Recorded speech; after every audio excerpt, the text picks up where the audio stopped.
been employed at a trade publication in Newtown for the last 16 years, and I've honed a lot of skills that I think would be a valuable asset to the board here.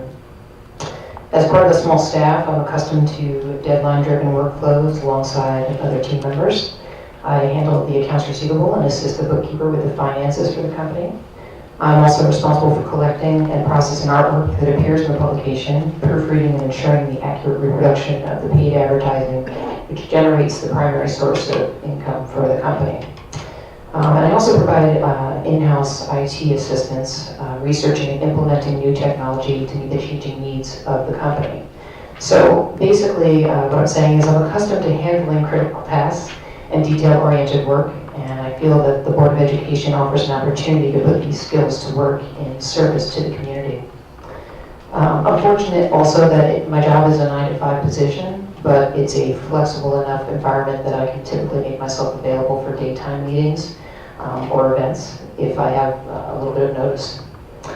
But I want to get back to the real reason that I would like to be considered for this position, because I think that the most powerful thing that anybody can bring to this job is a passion for it.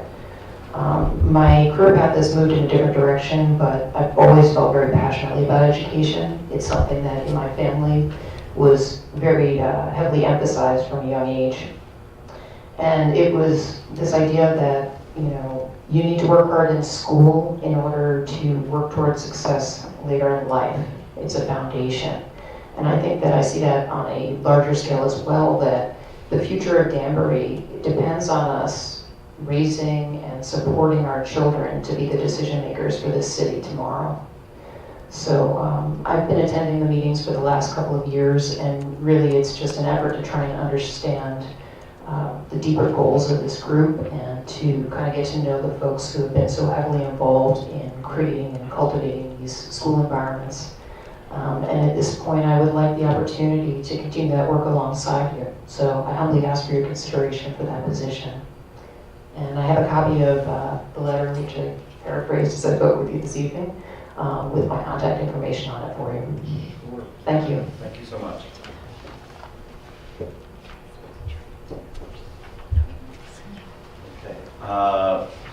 Josie Ruiz Gogan. How did I do? Good. Josie Ruiz Gogan. Pretty close. Pretty All right. close, yes. I'm trying.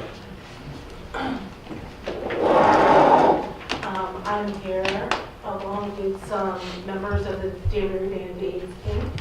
We are a not-for-profit that supports the marching band at the high school. First, thanks to Jill for everything she does with music. We have purchased, put a down payment on uniforms that we expect to receive for the St. Patrick's Day parade. Our understanding was that the balance of the uniform cost was going to come from the Board of Ed, and we've come to understand that only $5,000 is available. So we want to understand that if that is correct, and if so, what we can do in future to better manage the process for those funds should we partner again. Okay, we'll have to look into that. Okay, because now we're going to have to fundraise. I think we're going to have to end up extending when we get the uniforms. They'll have to be now the fall for next year instead of for the spring, and we'll have to do an increased amount of fundraising in order to cover the additional $15,000. Oh, okay, 15,000. Yeah. Okay. And I would like to stress that the Danbury High School Marching Band had a very successful season. I'm the treasurer of the Band-Aid, so I have a lot to do with the financial aspect of the parent booster group. We did things such as hosted a regional championship in conjunction with U.S. bands that was highly successful. We were invited to participate and compete in a national open championship at MetLife Stadium, which we received special recognition for competing and participating. And we do have upcoming fundraisers that will be taking place in the spring, including our second consecutive notable night, which last year around this time, my wife came with ripped uniform pants, and we emphasized how much the fundraising means to us, and we're hopeful for support from the Board of Ed to, if not come to the notable night, to at least have acknowledgement that that's what we're trying to do, and we put a lot of effort into our fundraising to help support the marching band. So, Well, thank you so much. thank you. Thank you. That's what we have on our list. Is there anybody who wants to speak that did not put their name on the list? Anybody who wants to speak that was not on the list? Twice.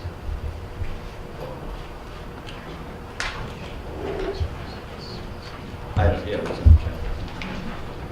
Oh, thank you so much. Okay, the consent calendar. The Board of Education approves. That the Board of Education approves the items on the consent calendar, exhibits 19-03 through 19-05 as recommended. Seconded by Mr. Petrofisa. Any discussion? Hearing none, all those in favor? Aye. Opposed? Abstained? Motion carries. Motion is carried. All right, the employee representative spotlight, your school, Millridge primary is rescheduled. Did they reschedule or what were They're trying to reschedule. Okay. So we get that. Our student reps are not here for tonight. So we are up to presentation for strategic plan timeline. Kevin, Yes, good evening. are you going to use this or? No. Joe, you didn't show the board your check. I don't think so. Did you tell me? So big. I'm sorry, you lost. Wow. $40,000. There you go. That's a nice check, too. Check's in the mail.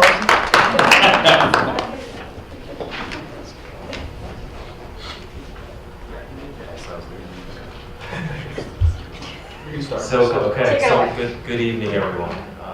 So just a quick update on the strategic planning process.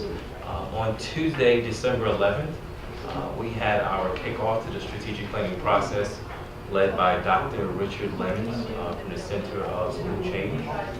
We had a representative group of stakeholders, Danbury stakeholders, 50 plus people. We had a great exchange of ideas during the day. And the day, the process yielded concrete ideas for our mission statement, vision statement, and portrait of graduate characteristics.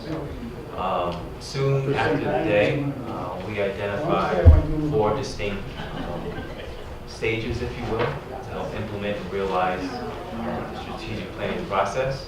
And I just want to share them with you. Our Board of Ed members, I know you have this time in front of you.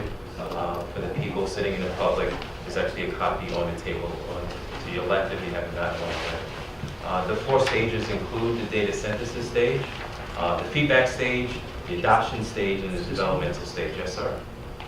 I hope so. Okay, and the developmental stage. And so just a little clarification about the stages.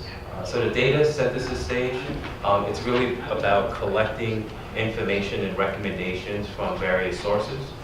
Those sources include our initial strategic planning group and the subcommittee of the strategic planning group, in addition to the eagerly anticipated feedback from our equity work we've done during the 17-18 school year. We are expecting feedback from that at some point in January. We will then synthesize all that information that will inform the first draft of our vision statement, mission statement, and portrait of graduate work. Once that process has concluded, at the end of January, we have scheduled in what we're calling the feedback stage. We'll be meeting with TDEC, the advisory to the Board of Education. At that time, we will be meeting with TDEC and essentially asking for affirmation to continue on with this process. And we'll be getting feedback. We'll have a criteria for TDEC to use to help kind of evaluate and give us feedback on our draft vision, mission, and portrait of graduate characteristics. Once that day has finished, we will then go out and engage our various stakeholders groups, not terribly different from the equity work when we had stakeholder groups throughout the community. We will be doing something similar with our vision statement, mission statement, and characteristics, and getting feedback from different stakeholders. Those stakeholders will also include staff, our admin council, and students as well. Our next stage is called the adoption stage.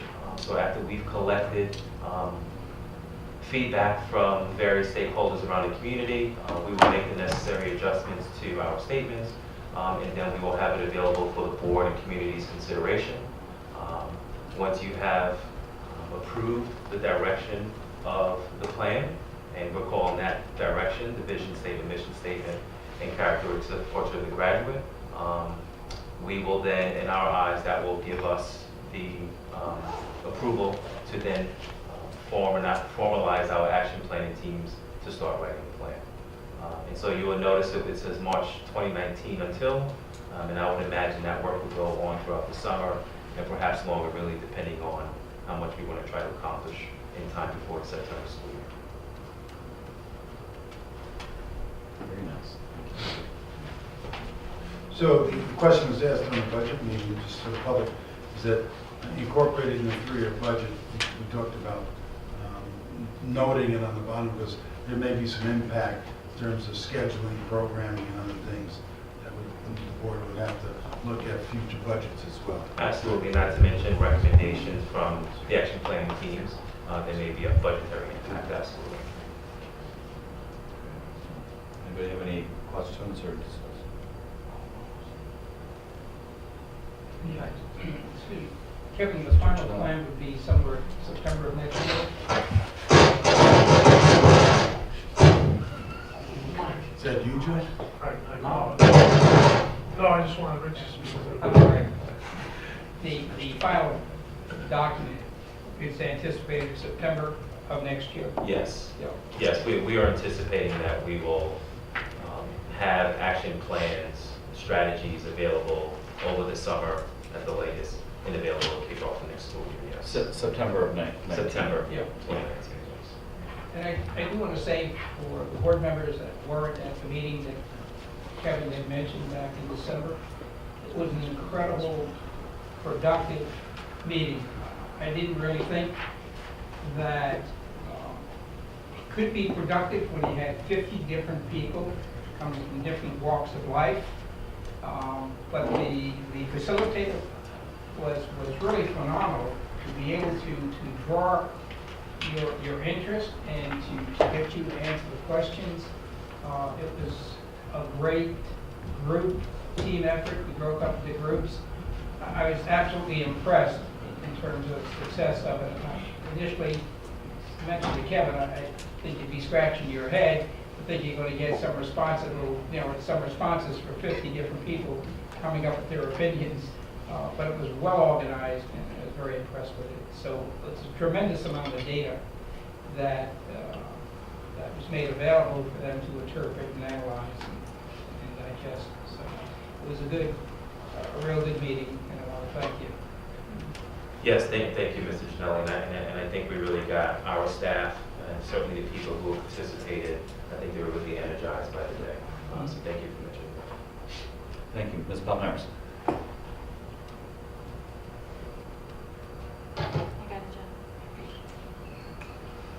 I just wanted to reiterate to you as well, so that I've been hearing the community in my other hat, managing the Tribune, a lot of positive feedback about your involvement in the community, your ability to listen, gather people together, and I think for someone who is not a Danbury native, the work that you've done thus far truly speaks to your demeanor and your passion to really kind of explore different avenues for us to do certain things here in our district. So I want to just commend you, and I'm really excited to see the end result of this process. But I just want you to know that the community is excited, and that's a good thing. So thank you. That makes me feel good and helps my ride back home to Danbury even better. So I really appreciate that. But by no means do I want to take credit for the process. And some of my colleagues are not here this evening. Certainly Dr. Ann Lee, Judy Coco, my colleague to my right, Dr. Casimiro, and Kelly, and Joe, and Kim.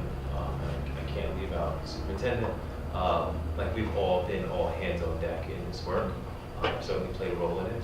But like, I'm really happy to be here, and I feel like this is a perfect opportunity for us, given our new membership on the team and us being together as for the first time. This is like the perfect time for us. So thank you. Thank you so much. Anybody else? Me personally, I couldn't attend the meeting.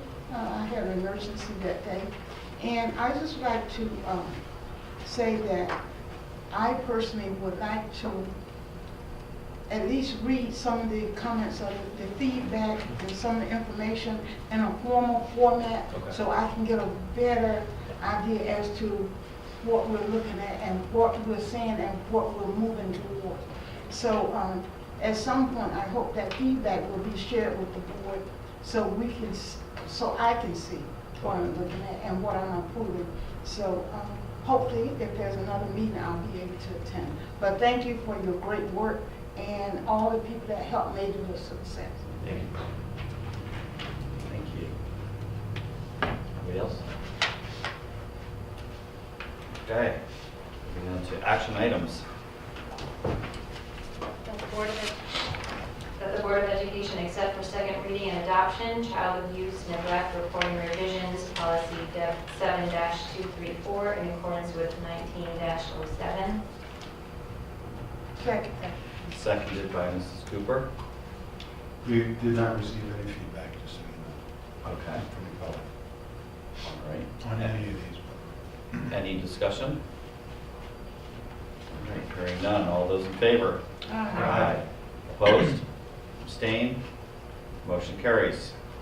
That the Board of Education accept for second reading and adoption truancy policy 7-232, which replaces current policy in its entirety in accordance with 19-08. I second it. Seconded by Ms. Blaine.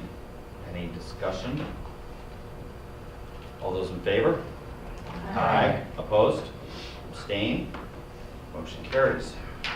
That the Board of Education accept for second reading and adoption a new policy 7-127, student data protection and privacy cloud-based in accordance with 19-09. Second. Seconded by Mr. Petrofisa. Any discussion? All those in favor? Opposed? Abstained? Motion carries. Superintendent's report. Thank you very much, and Happy New Year, everybody. Let me start with D first. At the last Board of Education meeting, we were, I was a little set back that we didn't have our advisory board meeting last year, and we did. So it was our area that one was not scheduled. We have this year's scheduled. In fact, we had one, was it November? We had an advisory board meeting. We talked about our next meeting, and Chris knew Roche came and talked about his recruiting efforts, which, by the way, is going very well in the surrounding districts. So the reason why we didn't have the board meeting last year, we didn't call it. It was our error here at the district, and we did communicate that with the advisory board. We also announced that we're going to raise tuition. We had told them 2 years ago periodically we would be raising them. $100, $2,100. Well, $2,100 per student, and we'll be having that lottery coming up. I don't know if you want to say something about the meeting? You were there, sir? No? You good? Okay. I was originally going to update the goals at this meeting, but we thought we'd wait because we're collecting the benchmark data, which will give us more substantive information. So when we receive that, which will be when? So the benchmark window closes end of January, so we should take about a week or two to turn all the data around and analyze it, so. To make it a worthwhile endeavor with you, that'll update. The primary goal number one, talking about student achievement, we'll be doing that there. Facilities update, we have a report. You might want to tell the board when it's coming. We have the study going on now at Friar on some of the schools we identified for space. Actually, Glenn was out, there were some meetings to do some walkthroughs to the schools. In the same vein, we also have the enrollment study, which has been completed by McGraw and Broom, which we have to set up a meeting for, whether we do it as a workshop or as a board presentation. Rebecca Auger from McGraw and Broom presented her findings to the board as she did a couple of years ago. So we just got to kind of put that on the schedule somewhere in the coming meetings. So I don't know, is it ready now? It's done. So maybe the board might want to figure out how you want to do it. If you want to do it in a workshop. The timeline, the budget's got to go next meeting. The board has 2 meetings to review. So you kind of have to do it as a workshop, I would think. Or do it at the first meeting in February, inside meeting. It's an extensive study she's done, I will say. It deals a lot with the new growth, condo growth. She really drilled out a ton of data. How much time should we allot for it, in your opinion? I think an hour workshop is not out of the question, I would say. And I think it's easily that. Yeah, we can work on a date, or we can, I don't know if everybody here would like to just try and plan it and get it out of the way before maybe schedule it. If you think we can do it in an hour, schedule for an hour before that meeting in February, the first meeting in February. First meeting in February? I talked to her about Oh, it. before Yeah. this meeting? We could do that, certainly. From 6? Yeah. It's up to the board. Yeah, if we can do it, I mean, if we're pretty sure that we can get it done in, in an hour, we can do it, or maybe we should try and schedule for 5:30 to. Yeah, 5:30 might be bad. Again, it's really, she took the prior study she did. I mean, I think it's pretty extensive on the condo numbers. It deals with Kennedy Flats, all the areas of town we talk about all the time. Matrix. We have a matrix. We purposely had to drill that data out for us. So. Yeah, so that would be if we do it before, that would be the 13th, February 13th meeting. Yeah. Does that work for everybody here? Would you call? Yeah, I'll email Rebecca now to So confirm. we're playing she- tentatively then here? Yeah, so At yeah, 5:30? if it works for her, we can do Yeah. it for 5:30 on the 13th. Right And now.